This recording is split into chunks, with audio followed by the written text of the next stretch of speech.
ये कैसा है पौरोहित्य कर्म? बोले ब्रह्मवर्च उपव्ययम, ये ब्रह्म तेज को नष्ट करने वाला है। आप कहेंगे तब तो कोई ब्राह्मण पौरोहित्य करेगा ही नहीं, तब वैदिक सनातन धर्म का क्या होगा?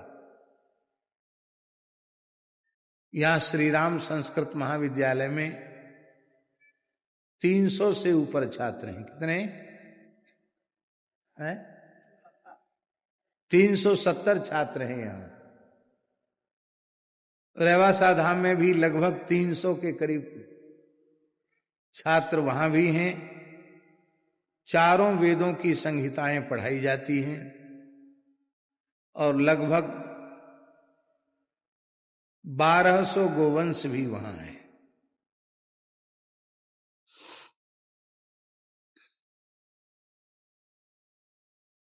तो इतने ब्राह्मण पढ़ रहे हैं, चाहे यहां पढ़ रहे हैं या रेवासा में पढ़ रहे हैं या अन्यत्र किसी गुरुकुल में पढ़ रहे हैं, ये सब संस्कृतिज्ञ पंडित पुरोहित बन के निकलेंगे कि नहीं? इनके द्वारा वैदिक सनातन धर्म का रक्षण होगा कि नहीं? तो ऐसा निंदित कह दिया जाए तब तो कोई ब्राह्मण पौरोहित्य करेगा ही क्यों? और आप कल्पना कीजिए, ब्राह्मण कर्मकांड नहीं करेगा, पौरोहित्य नहीं करेगा, तो सनातन धर्म का क्या होगा? संस्कारों का क्या होगा? आप लोग बड़े भाग्यशाली हैं कि अच्छे वैदिक विद्वानों का दर्शन आप लोगों को हो रहा है। नहीं, बड़े बड़े महानगरों में, शहरों में चले जाइए, ठीक से स्वस्थ वाचन पढ़ने वाला ब्राह्मण भी आपको उपलब्ध होना मुश्किल हो जाएगा। और अब तो देश ने बहुत उन्नति की है। अब वो उन्नति है कि अवनति है, ये तो आपके विवेक पर हम छोड़ देते हैं। अब तो ये भी पक्का नहीं है कि जो बड़े नगरों में पौरोहित्य कर्म कराने वाला है वो ब्राह्मण ही है कि नहीं। क्यों? भी एक व्यवसाय हो गया। तो ये जो पढ़ ले, जो सीख ले, वो है।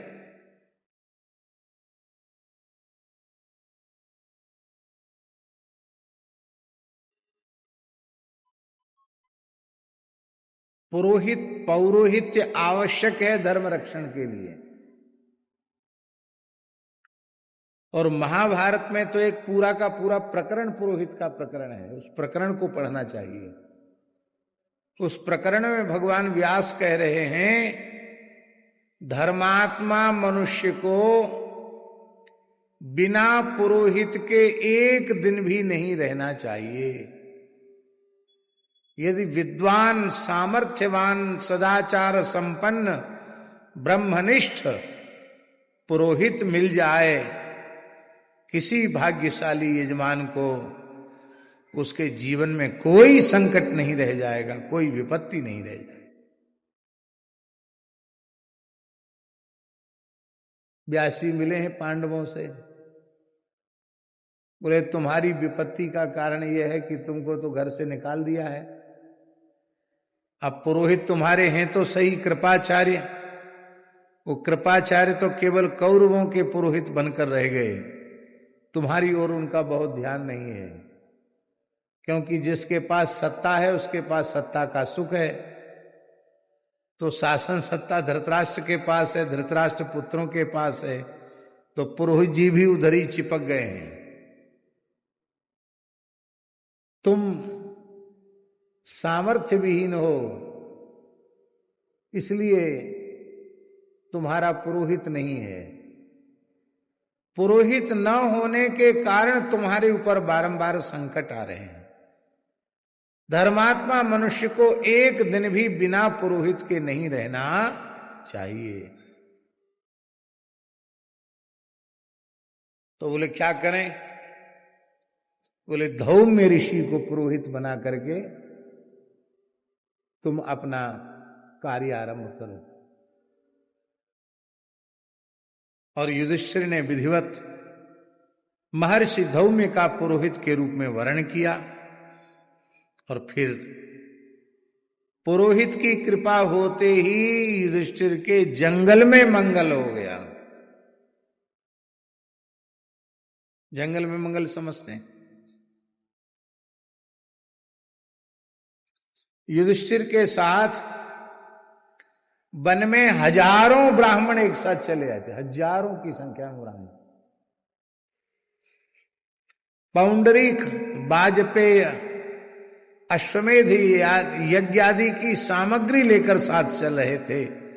बड़े बड़े प्रकांड अग्निहोत्री वैदिक ब्राह्मण। और आज युधिष्ठिर इस परिस्थिति में है कि अपने उदर की पूर्ति नहीं कर सकते, तो इतने ब्राह्मणों को कैसे जिम्मावे? दुखी होकर रो रहे थे।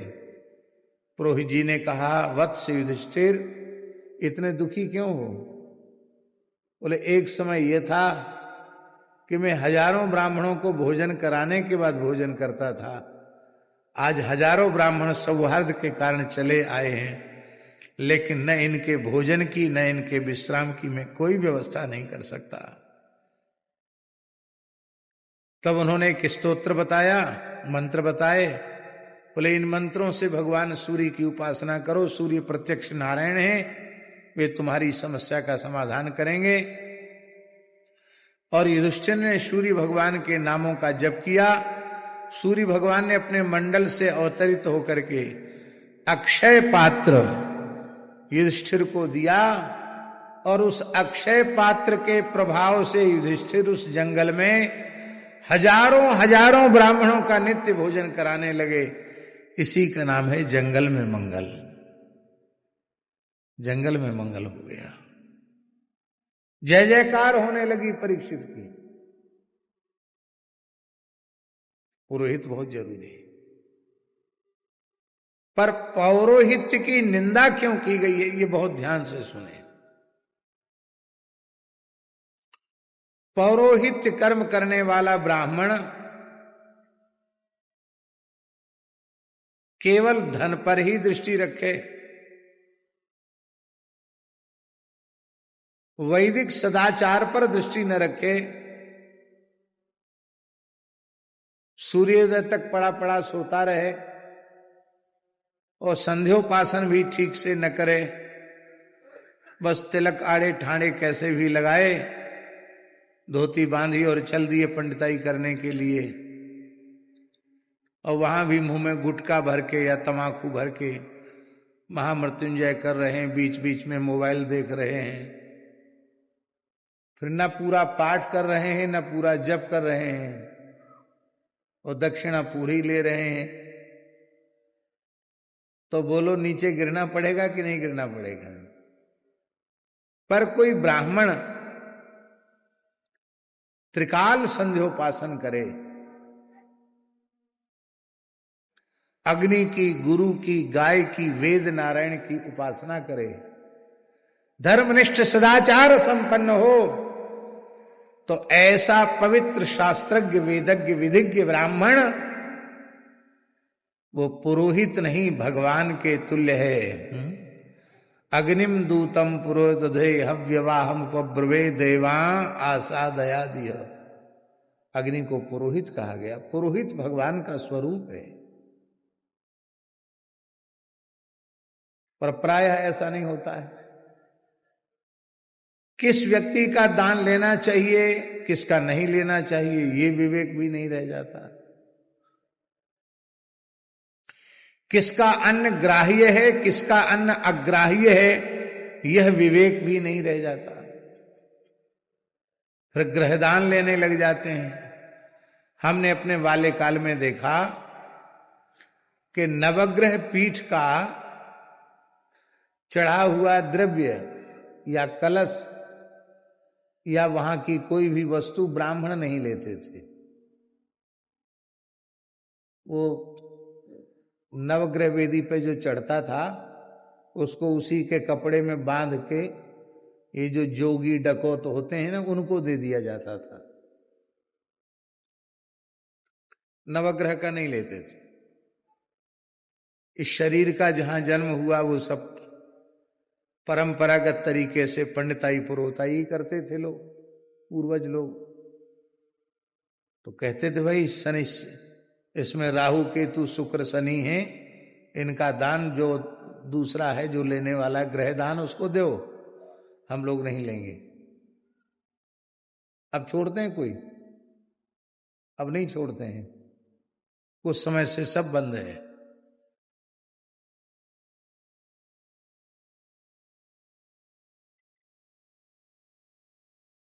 ग्रहारिष्ट का दान भी, अरिष्ट का दान लेते समय भी उस अरिष्ट के दान को पचाने के लिए प्रायश्चित करना चाहिए। जो कुछ दान दक्षिणा में मिले, पौरोहित्य में मिले, उसका दशांश स्वयं पवित्र ब्राह्मण को दान कर देना चाहिए। दान में प्राप्त किसी वस्तु का विक्रय नहीं करना चाहिए।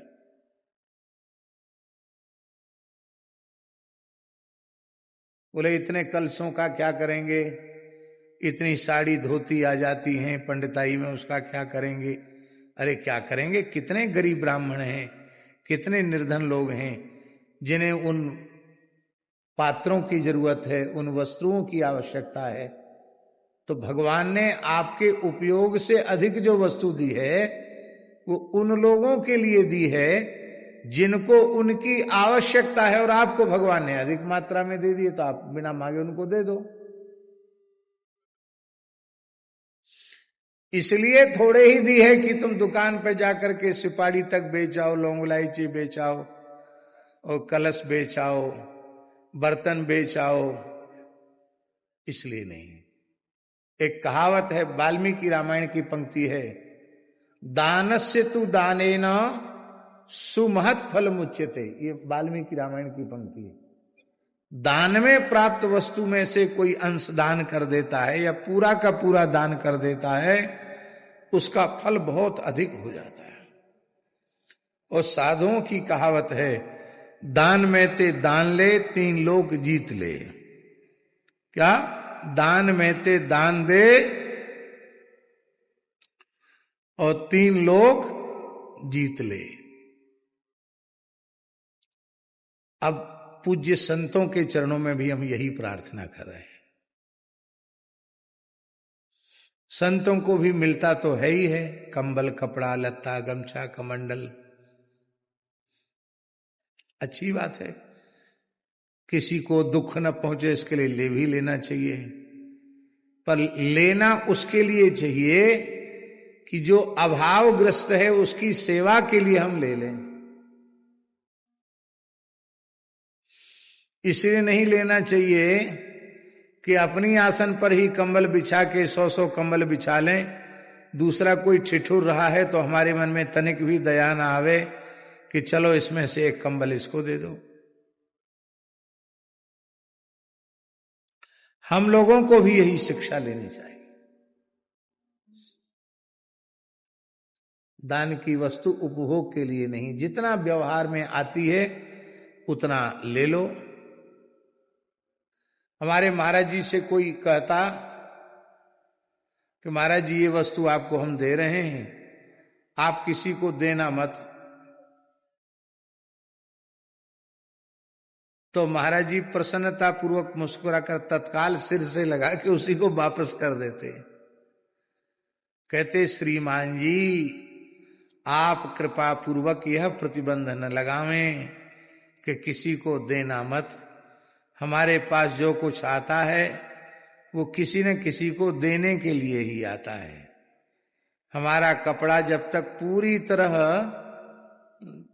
थोड़ा भी उपयोग के योग्य रहता तब तक हम उसका उपयोग करते हैं, और जब किसी प्रकार से वह उपयोग के योग्य नहीं रह जाता तब दूसरा कपड़ा पहनते हैं। इसके पहले नए नए कपड़े नहीं पहनते हैं। तो नया जो आया है वो किसी न किसी को देने के लिए आया है, और आप प्रतिबंध लगा रहे हैं कि किसी को देना हो, तो आपको ही दे देते हैं। आप कहीं किसी को दे देना। और पूरा जीवन ऐसा ही जिया मनमोहन शरण जी, मोहनदास जी। पूरा जीवन ऐसा ही जिया। भगवत धाम प्रयाण के बाद न तो कोई कपड़े का संग्रह, न 1 रुपए द्रव्य का संग्रह, और न पूरी धरती पर 1 इंच भूमि उनकी थी कि महाराज जी के नाम से 1 इंच भूमि हो, 1 रुपए का संग्रह हो, 1 वस्त्र हो। सब जीवन भर लुटाया और एक अभ्यागत साधु की तरह अपना निर्वाह किया। कपड़े में भी अलग अलग क्वालिटी थी। एकदम सफेद कपड़ा आता तो कहते कि वो मथुरादासी भक्तमाली जी आएंगे ना रामानंद जयंती पे, ये उनके लायक है, ऐसा कपड़ा वो पहनते, उनको हो जाएगा। ये बक्सर वाले आएंगे ना रामानंद जयंती पे, ये कपड़ा उनके लायक है, उनको देंगे। रेशमी मटका आ जाता तो कहते वो बराना वाले महंत ऐसे ही कपड़ा पहनते, ये उनके लायक है, उनको दे देंगे।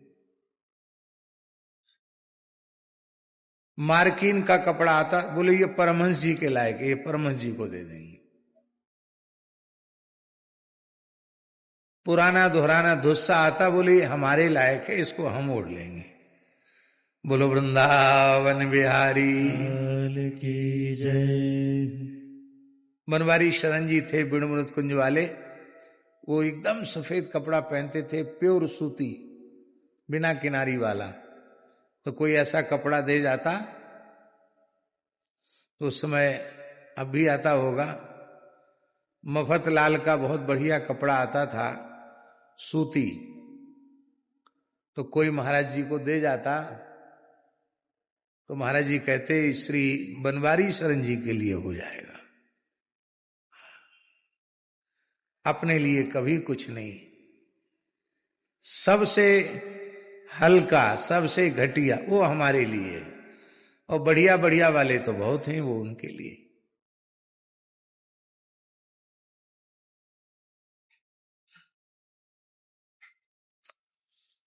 इसलिए दान पूर्वक, संयम पूर्वक, सदाचार पूर्वक जो ब्राह्मण ब्राह्मणोचित धर्म का अतिशय निष्ठा पूर्वक पालन करते हुए पौरोहित्य करते हैं, उनको पुरोहिताई करते करते भगवान मिल जाते हैं। इसका प्रमाण श्री वशिष्ठ जी महाराज हैं।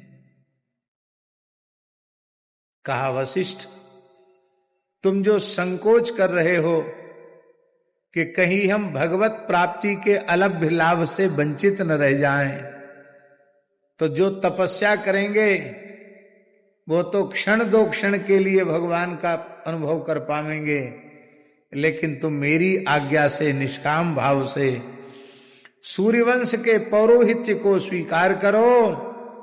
साक्षात परात्पर परब्रह्म तुम्हारे यजमान पुत्र के रूप में जन्म लेंगे। अजन्मा का जात कर्म संस्कार कराने का सौभाग्य तुम्हें मिलेगा। इतना ही नहीं, जिनको वेद अनाम कहते हैं उनका नामकरण तुम्हारे द्वारा होगा। उनका अन्नप्राशन, कर्ण वेद, चूड़ाकरण, उपनयन, केशांत व्रत विसर्ग, और कहां तक कहें विवाह। और विवाह ही नहीं, प्रथम तिलक वशिष्ठ मुनि कीना, पुनि सब विप्रन आयुष दीना। तो अपने अंगूठे से उनको तिलक करने का, राज तिलक करने का सौभाग्य भी प्राप्त होगा। क्या तुम उस क्षण की कल्पना नहीं कर रहे हो जब छोटे से रामलला तुम्हारी गोद में बैठेंगे और उनका अक्षरारंभ कराने का संस्कार तुम कराओगे, पाटी पूजन।